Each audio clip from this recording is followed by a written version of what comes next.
Hello plus one class, I hope you all are doing well.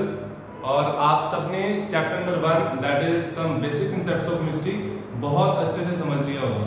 ठीक है, अगर उसमें आपको अभी भी डाउट कहीं भी है, छोटा सा डाउट, तो आप मेरे को सेंड कर दो, मैं सॉल्यूशंस उसके आपको भेज दूंगा। ठीक है, और अगर आपको सॉल्यूशंस देख के नहीं समझ आएंगे तो मैं आपको वीडियो भी दे दूंगा। ठीक है, तो आपने ये काम करना है, आपके पास आज का दिन ये लेक्चर जब शुरू हो जाएगा स्ट्रक्चर ऑफ एटम, फिर तो आपको ये करना पड़ेगा। तो इसलिए बेटर है पहले इतने दिन मैंने आपको दिए इसलिए ताकि आप उसको अच्छे से गो थ्रू करो। ठीक है, उसका मैं एक टेस्ट और लूंगा, वो मैं आपको बता दूंगा। ठीक है, अब हम स्टार्ट करेंगे chapter number 2 that is structure of atom. Structure of atom, chemistry starts with atom. ठीक है, सबसे पहली चीज क्या होगी, केमिस्ट्री का नाम लेते सबसे पहला वर्ड क्या होगा, एटम। ठीक है, एटम है तो सब कुछ है। ठीक है, हर एक चीज, ठीक है, बोर्ड है, मार्कर है, फोन है ना, सब में क्या है, ठीक है। तो सबसे छोटा पार्टिकल क्या है, एटम। ये किसने कहा था, मैंने नहीं कहा, सबसे पहले किसने कहा, ये सबसे पहले around 400 BC, that is before Christ, है ना, ऋषि महर्षि कनद होते थे, है ना। आप लोग थोड़ा सर्च करना, उनके बारे में पढ़ना। महर्षि कनद ने 400 BC में बता दिया था। वो कहते हैं जो धातु है, मैटर है, ठीक है, मैटर को काटते जाओ काटते जाओ काटते जाओ, है ना, सबसे कितना कितना काटोगे उसको, है ना। सबसे जो छोटा पार्टिकल होगा उसको क्या बोलते हैं, आप लोगों ने थोड़ा सा ये साइंस में भी इंट्रोडक्शन पढ़ी होगी, दैट इज कॉल्ड परमाणु। परमाणु संस्कृत वर्ड, ठीक है। और इसको बाद में ग्रीक फिलोसोफर ने नाम क्या दिया, एटम। क्लियर, ग्रीक फिलोसोफर ने इसी पीरियड के दौरान 400 BC के अराउंड एक नया नाम दिया क्या, दैट वाज कॉल्ड एटम। ठीक है, और वो एटम ग्रीक वर्ड से बना था। ठीक है, उसका मतलब होता है अनडिविजिबल पार्टिकल। एटम मींस, एटम का मतलब ही है अनडिविजिबल पार्टिकल। ठीक है, तो इसके बाद क्या हुआ, हम अभी 2000 साल ये वाले, ठीक है, और उसके बाद 400 साल और 2400 साल पीछे पहुंच चुके हैं। हम पहुंच गए परमाणु तक, हम पहुंच गए। ठीक है, इसके बाद ये एक्सेप्टेड रहा कि हाँ सबसे छोटा पार्टिकल जो है उसको एटम बोलते हैं। ठीक है, फिर उसके बाद एक थ्योरी दी किसने, that was Dalton. Dalton in 1808, that obviously 80, ठीक है, 1808 AD। ठीक है, तो डाल्टन ने, इन्होंने क्या कहा था, आपने डाल्टन एटॉमिक थ्योरी उसमें पढ़ी, ठीक है, लास्ट चैप्टर में भी, राइट। तो सबसे छोटा पार्टिकल जो होता है दैट उसको हम एटम बोलते हैं, और हर एक जो एलिमेंट होता है उसके एटम्स अलग अलग होते हैं। ठीक है, नंबर ऑफ प्रोटॉन्स अलग होते हैं। क्लियर, और एटम को हम फर्दर डिवाइड नहीं कर सकते, ये हमने डाल्टन से सीखा। डाल्टन एटॉमिक थ्योरी वो कराई थी 1808 में। ठीक है, 100 साल तक इस थ्योरी ने राज किया, मतलब कि डाल्टन का नाम 100 साल तक खूब चला। ठीक है, उसके बाद 19वीं सेंचुरी की स्टार्टिंग में, ठीक है, कब क्या हुआ, तब डिस्कवरी शुरू हुई। ठीक है, किसकी, इसके सब एटॉमिक पार्टिकल्स की, है ना, एटम के। इसने बोला कि जो एटम है, ठीक है, वो सिंपली इसके बारे में कुछ नहीं, नो इन्फॉर्मेशन। ठीक है, प्रोटॉन, न्यूट्रॉन, इलेक्ट्रॉन्स, उसके बारे में कोई इन्फॉर्मेशन नहीं थी। सिर्फ क्या बताया था कि सबसे छोटा पार्टिकल क्या होता है, एटम, राइट। और उसने ये जरूर बताया था कि हर एक एटम जो होता है, हर एक एलिमेंट का एटम अलग अलग होता है ना।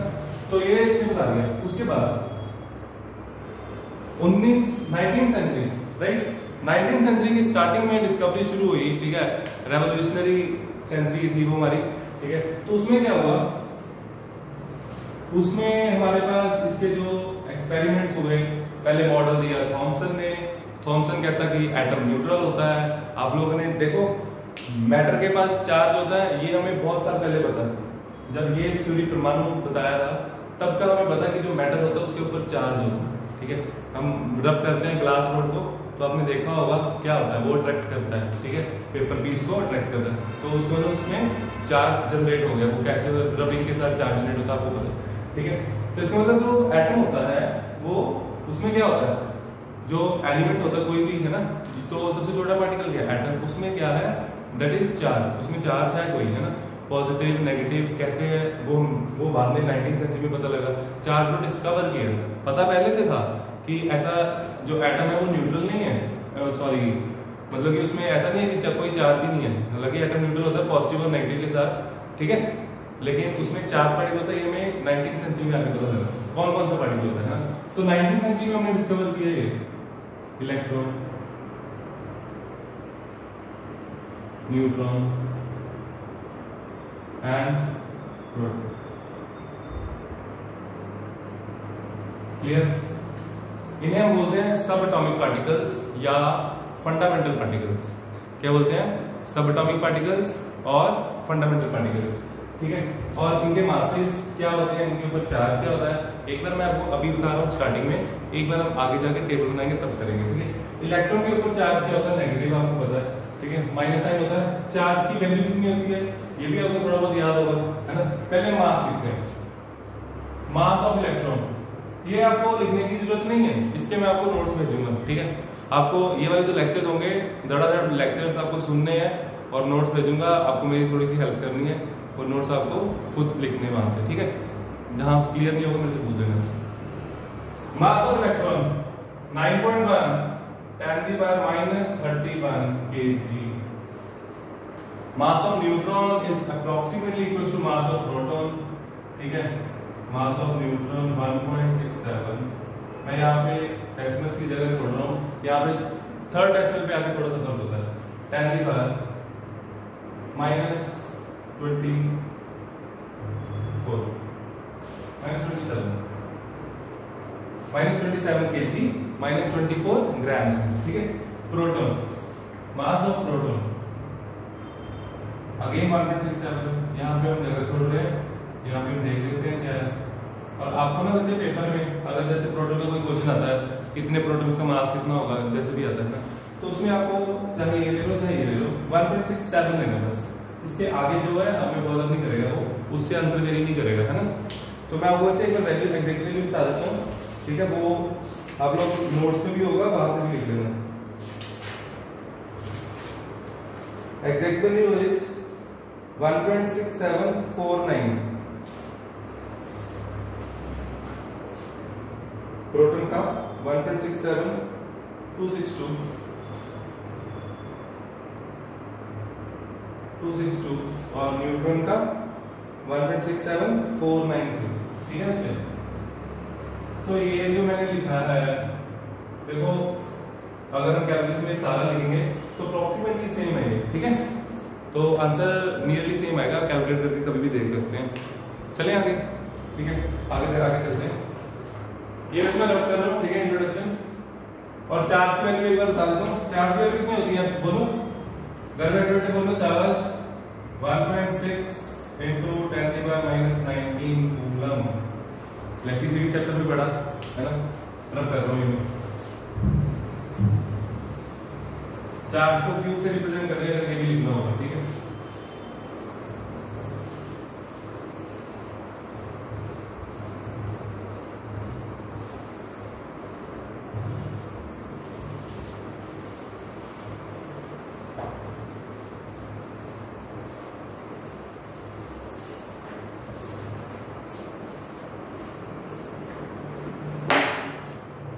चलो, ये जो थ्योरी इंट्रोडक्शन जो दी मैंने, इसके आपको नोट्स मिलेंगे, वो आपको नोट डाउन करने हैं, ठीक है।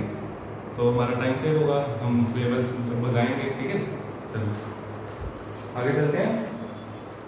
आगे हम आते हैं बच्चे, arranging electron protons in an atom.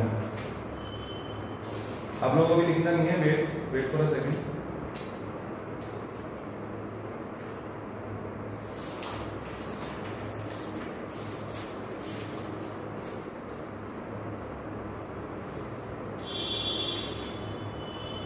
हाँ जी, ठीक है। तो 19वीं सेंचुरी में जब डिस्कवरी हो गई इलेक्ट्रॉन प्रोटॉन, है ना, इलेक्ट्रॉन की, प्रोटॉन की और न्यूट्रॉन की, ठीक है, तब जो मॉडल आए थे, सबसे पहला मॉडल आपने पढ़ा हुआ है, दैट वाज थॉमसन, ठीक है।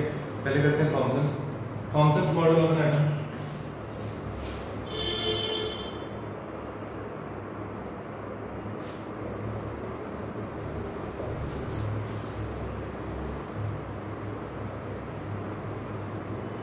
आपको नोट्स मिलेंगे, बड़े जबरदस्त नोट्स हैं, ठीक है। आपको वो नोट डाउन कर लेना, बहुत हेल्प मिलेगी। मैं समझा रहा हूँ, लिखते लिखते और अच्छा समझ आएगा, ठीक है। Thompson model of an atom. Thompson model simple watermelon की तरह, वो कहता कि जो वाटरमेलन होता है उसका जो बाहर वाला पार्ट, सारा पार्ट होता है, ठीक है, अंदरला भी बाहर वाला भी, वो क्या होता है, बाकी सारा क्या होता है, पॉजिटिव चार्ज, और बीच में जो सीड्स हैं वो नेगेटिव चार्ज, ठीक है। वो कहता है सबसे आसान सा मॉडल, ये मॉडल आप लोग भी दे सकते थे अगर आप लोग उस टाइम पे होते, है ना। अगर मैं आपको बोल दूं कोई चीज न्यूट्रल है, it mean positive and negative charge equal है, ठीक है, फिर हम बोलेंगे कि ये बॉल है, पॉजिटिव चार्ज है, अंदर नेगेटिव चार्ज है, न्यूट्रल है, थॉमसन मॉडल, ठीक है। तो this model was completely discarded because after the experiments of Rutherford, we have seen that nucleus is present at the center. Positive charge is concentrated at the center, and that is called nucleus, right? तो Thompson model को तो हम मानने को तैयार नहीं हुए बाद में, ठीक है। पहले बहुत अच्छा लगा होगा ये मॉडल स्टार्टिंग में, अर्ली ईयर्स में, तो लेकिन बाद में रदरफोर्ड ने इसको अच्छा ब्लो दिया, है ना। थॉमसन हम लोग करते हैं, ये जो इम्बेडेड, ये क्या है, इम्बेडेड इलेक्ट्रॉन्स और बाहर पॉजिटिव स्फीयर, ठीक है। ये आपको नोट्स में बहुत अच्छे से मिलेगा, ये मैं कर रहा हूं। थॉमसन मॉडल के बाद आता है रदरफोर्ड।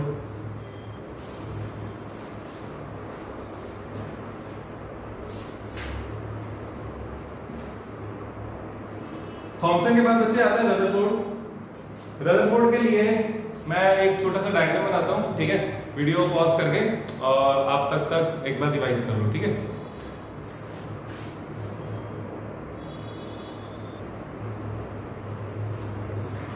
हाँ जी बच्चे, ये रहा छोटा सा डायग्राम, ठीक है, आप लोगों ने पहले भी किया हुआ है, दोबारा करते हैं। देखो ये हमारे पास अल्फा पार्टिकल का सोर्स, ठीक है। रदरफोर्ड ने क्या किया था, रदरफोर्ड ने, मैं रिपीट कर रहा हूँ, क्या किया था, आप लोगों ने पहले भी बहुत बार सुना होगा, गोल्ड की फॉइल ली थी, है ना, और गोल्ड की फॉइल पे क्या स्ट्राइक करवाया था, अल्फा पार्टिकल, राइट। गोल्ड की फॉइल पे, ये गोल्ड फॉइल, इस पे क्या स्ट्राइक करवाया, अल्फा पार्टिकल। और ये जो आपको स्लिप दिख रही है, यहाँ पे देखो बहुत ज्यादा गैप दिख रहा है, इतना गैप नहीं है, यहाँ से सिर्फ ये इतना सा गैप होता है जिससे सिर्फ अल्फा पार्टिकल ही पास हो सकता है, ठीक है। ये एक तरह रे है, ठीक है। उसके बाद अल्फा पार्टिकल में स्ट्राइक होने के बाद क्या हो रहा था, ये इसको पहले आगे और बात भी समझ लो। ये देखो, इसे हम बोलते हैं फोटोग्राफिक प्लेट, ठीक है। और फोटोग्राफिक प्लेट की जो कोटिंग होती है वो जिंक के साथ होती है, ताकि हम अल्फा पार्टिकल को डिटेक्ट कर सकें, ठीक है।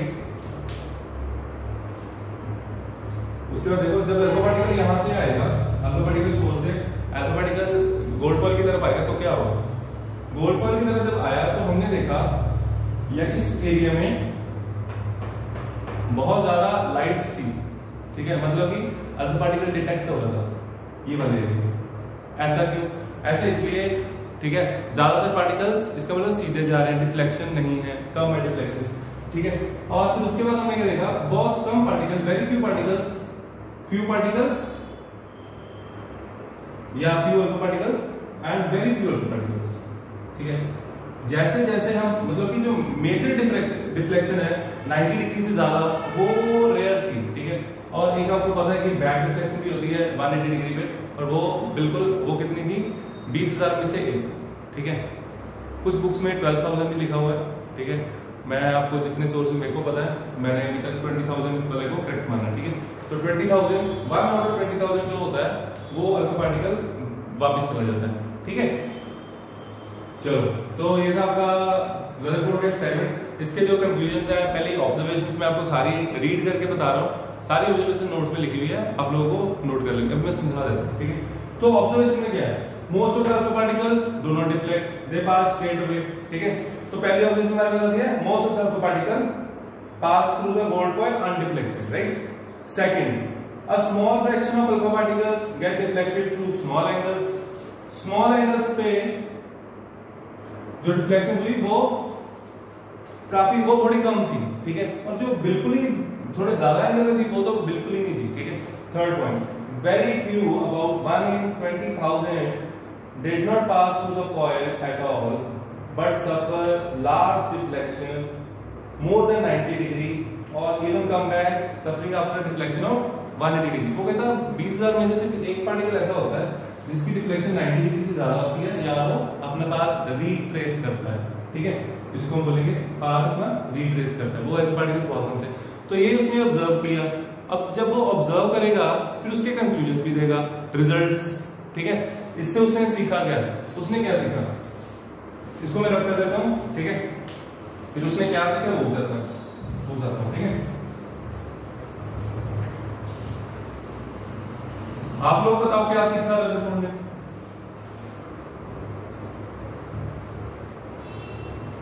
रदरफोर्ड ने सीखा, आप लोगों के दिमाग में आ रहा है ना कि रदरफोर्ड ने सीखा कि जो न्यूक्लियस होता है वो सेंटर में होता है, positive mass is concentrated at the centre, और एटम में ज्यादातर स्पेस खाली होती है ना, और इलेक्ट्रॉन जो होते हैं बाहर रिवॉल्व करते हैं, ऐसे ही था, ठीक है। मैं आपको एक और बताता हूँ, तीन समझाने के लिए 3 बोल। देखो यहाँ पे मान लो एटम, अब हमने क्या किया, और वैसे जो गोल्ड फॉइल की थिकनेस होती है ना, that is only 100 nanometre, very very thin, we cannot even see with naked eye, ठीक है।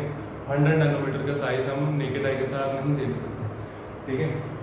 तो आप सोच सकते हो गोल्ड फॉइल किस लिए ली, क्योंकि गोल्ड क्या होता है, बहुत ज्यादा डक्टाइल होता है, इसलिए, ठीक है। और भी फॉइल हम नहीं ली, और किसी को हम इतना ज्यादा पतला नहीं कर सकते, थिन नहीं कर सकते, क्यों, क्योंकि वो ब्रेक हो जाएगा, डक्टिलिटी कम होती है, इसलिए गोल्ड चूज किया, ठीक है।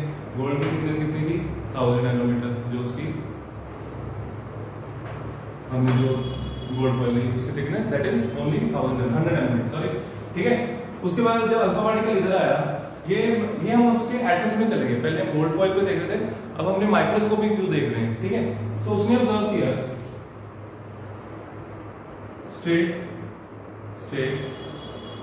एंड स्ट्रेट, जो पार्टिकल दूर से पास हो रहा था वो सीधा जा रहा था, है ना। जो पार्टिकल न्यूक्लियस के बिल्कुल भी पास भी नहीं आया वो सीधा जा रहा था, ठीक है। उसके बाद जो पार्टिकल थोड़ा सा पास आता है, मतलब कि बिल्कुल हल्का सा, बिल्कुल मतलब कि जो आपका न्यूक्लियस है उसके बिल्कुल जस्ट टच होके जाता था, ठीक है। उसमें थोड़ी सी रिफ्लेक्शन दिखी,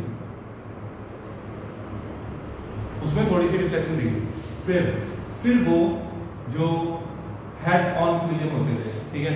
हेड ऑन कोलिजन में पार्टिकल रीट्रेस भी कर सकता था, है ना। अगर बिल्कुल ही हेड ऑन कोलिजन होगा, देखो मैंने हेड ऑन करना चाहा लेकिन फिर भी नहीं हुआ, देखो ये बिल्कुल सेंटर में नहीं है ना। और अगर हेड ऑन होता, इसमें थोड़ा बड़ा कर देते हैं, अब ये अगर इसमें और चांसेस भी है, ये भी हो सकता है, ठीक है। तो 3 तरह की ऑब्जर्वेशन हमें देखने को मिलेगी, या तो अल्फा पार्टिकल सीधा पास कर जाएगा, या अल्फा पार्टिकल अगर बिल्कुल थोड़ा सा स्ट्राइक करेगा तो अल्फा पार्टिकल यहां से रिफ्लेक्ट होगा, और अगर बिल्कुल हेड ऑन कोलिजन होता है तो वो पाथ रीट्रेस भी कर सकता है, it means angle will be greater than 90, deflection angle will be greater than 90, ठीक है बच्चे। डिफ्लेक्शन एंगल ऐसे निकाल देंगे, अगर अल्फा पार्टिकल सीधा जाता है ये एंगल है,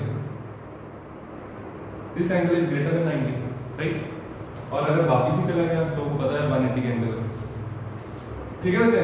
तो ये थे उसके कंक्लूजन्स। यहां से उसने कंक्लूड किया कि जो मैं कंक्लूजन बता रहा हूँ अच्छे से सुनना, ठीक है, आपको नोट करने बाद में नोट्स में से। उसने बोला कि जो एटम होता है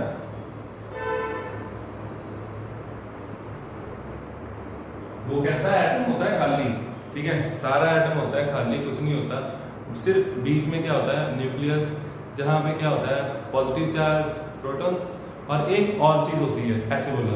उसने नाम नहीं बताया, न्यूट्रॉन बाद में डिस्कवर हुआ था, ठीक है। तो बाद में उसको नाम दे दिया गया न्यूट्रॉन, जो साथ में प्रोटॉन के साथ जो पार्टिकल था, रदरफोर्ड ने वो नहीं बताया था कि वो न्यूट्रॉन नाम नहीं दिया था, वो बाद में डिस्कवर हुआ था, ठीक है। तो उसने बोला कि सेंटर में मास होता है, न्यूक्लियस एटम का जो सारा मास है सेंटर में कंसंट्रेटेड होता है, तो उसको हम क्या बोलते हैं, न्यूक्लियस। और न्यूक्लियस में क्या क्या होता है, प्रोटॉन और एक और चीज, ठीक है, एक और चीज जो न्यूट्रॉन है वो बाद में पता लगेगा, ठीक है। और वो कहता है इलेक्ट्रॉन, और सारा एरिया ऑलमोस्ट खाली होता है और इलेक्ट्रॉन बाहर रिवॉल्व करते हैं उसके राउंड, ठीक है, चक्कर लगाते हैं। तो ये था रदरफोर्ड के कंक्लूजन्स, क्लियर है। एक चीज और मैं आपको 2-3 बातें और बहुत इंपॉर्टेंट बता रहा हूँ, ठीक है। एक तो ये साइज ऑफ एटम, पता है किसी को? Size of atom is 10⁻⁻10 metre. अब आप देख सकते हो 100 नैनोमीटर, तो गोल्ड फॉइल जो थी वो सिर्फ 1000 एटम्स थिक थी, ठीक है, सिर्फ 1000 एटम्स की हमने इतनी थिंग वो ले ली हमने, है ना। तो बहुत मुश्किल। गोल्ड की आप देखो कितनी क्वालिटी कितनी अच्छी है, डक्टिलिटी कितनी ज्यादा होती है, उसको मैं पतला कर ही जा रहा हूँ, वो ही जा रही है ना। आगे साइज ऑफ एटम कितना होता है, 10⁻⁻10 मीटर। साइज ऑफ न्यूक्लियस बड़ा होगा छोटा होगा, न्यूक्लियस का साइज, ये पूरा एटम और ये बीच में डॉट न्यूक्लियस, तो साइज ऑफ न्यूक्लियस कितना होता है, साइज ऑफ न्यूक्लियस 10⁻15 मीटर। फर्क देखो कितना ज्यादा है, न्यूक्लियस का साइज बहुत ज्यादा जो है 10⁵ का डिफरेंस है।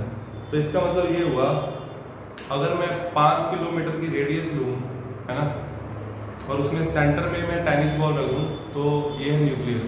आप कंपेयर कर सकते हो न्यूक्लियस और एटम में कितना फर्क है, ठीक है, उसके साइज, ठीक है बच्चे। ये थे आपके कंक्लूजन्स। एक चीज मैंने बता दी, एक और चीज बतानी है, that is alpha particle. Alpha particle क्या होता है ना, ये तो हमने डिस्कस किया ही, ठीक है। तो देखो अल्फा पार्टिकल क्या होता है। अल्फा पार्टिकल यहाँ से रिफ्लेक्ट क्यों हो रहा है, ये पॉजिटिव चार्ज है, ठीक है। पॉजिटिव चार्ज के पास जब पॉजिटिव चार्ज आएगा तो वो रिपेल करेगा, ठीक है। तो यही हो रहा था यहाँ पे। तो उसने क्या लिया था, रदरफोर्ड ने पॉजिटिव चार्ज, इस पे अल्फा पार्टिकल कौन सा चार्ज होता है, पॉजिटिव चार्ज। यानी होता क्या है, देखो हीलियम 2 पॉजिटिव को बोलते हैं अल्फा पार्टिकल। हीलियम में से 2 इलेक्ट्रॉन निकाल दो, उसे बोलते हैं अल्फा पार्टिकल। ये टॉपिक रदरफोर्ड का सबसे इंपॉर्टेंट टॉपिक है, अच्छे से समझना, ठीक है। देखो मेरे पास है हीलियम, बच्चे मैं बहुत अच्छे से समझाऊंगा, आप लोगों को समझना है, ठीक है।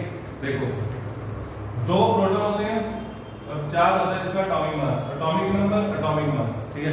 इसमें से 2 इलेक्ट्रॉन निकालो, हीलियम 2 प्रोटॉन होते हैं, वो न्यूट्रॉन होते हैं, आपको पता है 4 - 2 क्या है, वो हम नहीं निकाले। 2 प्रोटॉन है इसके पास और 2 क्या है, यहाँ पे मैं न्यूट्रॉन भी लिख ही लेता हूँ, और 2 क्या है, इलेक्ट्रॉन। अगर ये आपको समझ आ रहा है तो वेल गुड, वेरी गुड, ठीक है बच्चे। अगर नहीं समझ आ रहा, थोड़ा सा दिमाग लगाओ, समझ आ जाएगा, ठीक है। उसके बाद इसमें से 2 इलेक्ट्रॉन निकाल दो प्लस 2 इलेक्ट्रॉन्स, तो हीलियम के पास 2 पॉजिटिव चार्ज आ जाएगा। क्यों आया, देखो 2 प्रोटॉन बचे, 2 न्यूट्रॉन बचे, 0 इलेक्ट्रॉन बचे, इलेक्ट्रॉन नहीं बचा, नेगेटिव चार्ज नहीं है उसके पास, बचा क्या, 2 प्रोटॉन, 2 पॉजिटिव चार्ज। 2 पॉजिटिव मतलब 2 प्रोटॉन एक्स्ट्रा, और यहाँ पे एक्स्ट्रा क्या कहना है, न्यू इलेक्ट्रॉन है ही नहीं है, ठीक है, 2 प्रोटॉन ही है उसके पास, ठीक है बच्चे। तो ये होता है हीलियम 2 पॉजिटिव को बोलते हैं अल्फा पार्टिकल, ठीक है, आपको पेपर में आ सकता है। और एक चीज और देखो, इसे देखो, तो हीलियम 2 पॉजिटिव का मास देखते हैं कितना होता है, मतलब कि अल्फा पार्टिकल का मास कितना होता है। अल्फा पार्टिकल में चार्ज कितना होता है, चार्ज अल्फा पार्टिकल इज +2, ठीक है, एंड इट्स मास इज क्या आ गया इसके पास, 2 proton 2 neutron, 4 into mass of proton, और मास ऑफ प्रोटॉन मान लिया म्यू के इक्वल होता है, याद होना चाहिए, तो 4 AMU। ये सबसे इंपॉर्टेंट चीज थी, ठीक है। मैं स्टार्टिंग में स्किप कर गया था, तो अभी याद आया तो अभी करा दिया, ठीक है बच्चे। तो ये था आपका रदरफोर्ड मॉडल। इसके बाद नेक्स्ट टॉपिक करते हैं, ये मैं रब कर देता हूँ। इसमें से आप जैसे नोट्स बनाओगे ना, उसमें से आपको बाद में जो लगेगा कि हाँ सर नोट्स में नहीं था, इधर दिया हुआ है, ठीक है, तो वो आप लिख सकते हैं, ठीक है।